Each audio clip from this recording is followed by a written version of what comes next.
Hai, balik lagi.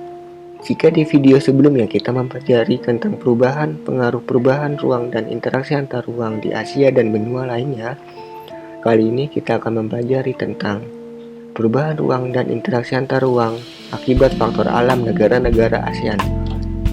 Pengaruh perubahan ruang dan interaksi antar ruang akibat faktor alam. Yang pertama, dipengaruhi oleh faktor iklim. Iklim menjadi panas dikarenakan individu sering menebang hutan hanya untuk kepentingan pribadi sehingga lapisan ozon menipis sehingga wilayah bumi lebih panas. 2. Dipengaruhi oleh faktor geologi. Geologi pertama menjadi menipis dikarenakan individu membutuhkan barang tambang untuk keperluan mereka. Tambah banyak penduduk yang berpindah ke daerah tersebut, maka semakin menipis geologi pertambangan. 3. Dipengaruhi oleh faktor ketersediaan SDA.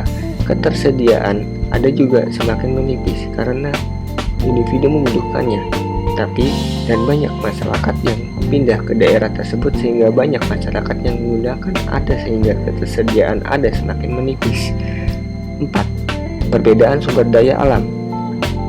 Perbedaan sumber daya manusia, kebutuhan masing-masing negara yang berbeda. Hal ini mendorong negara-negara ASEAN untuk melakukan perdagangan. 5. Kestabilan politik dan keamanan. Dengan adanya iklim yang kondusif, kerjasama akan lebih mudah dijalankan. Untuk itu, negara anggota ASEAN bekerja sama untuk mendorong iklim politik regional yang stabil dan terkendali. Syarat-syarat adanya interaksi antar ruang yaitu: yang pertama, complementary atau saling melengkapi. 2. Intervening opportunity atau kesempatan antara. 3. Transferability atau keadaan dapat berpindah atau dipindahkan. Aspek-aspek dari interaksi antar ruang yaitu aspek ruang, aspek waktu, aspek kebutuhan, aspek kemasyarakatan, aspek budaya. Bentuk-bentuk dari interaksi antar ruang sebagai berikut.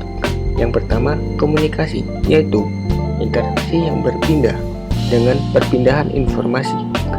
Kedua, transportasi, merupakan pergerakan barang atau bantuan alat transportasi.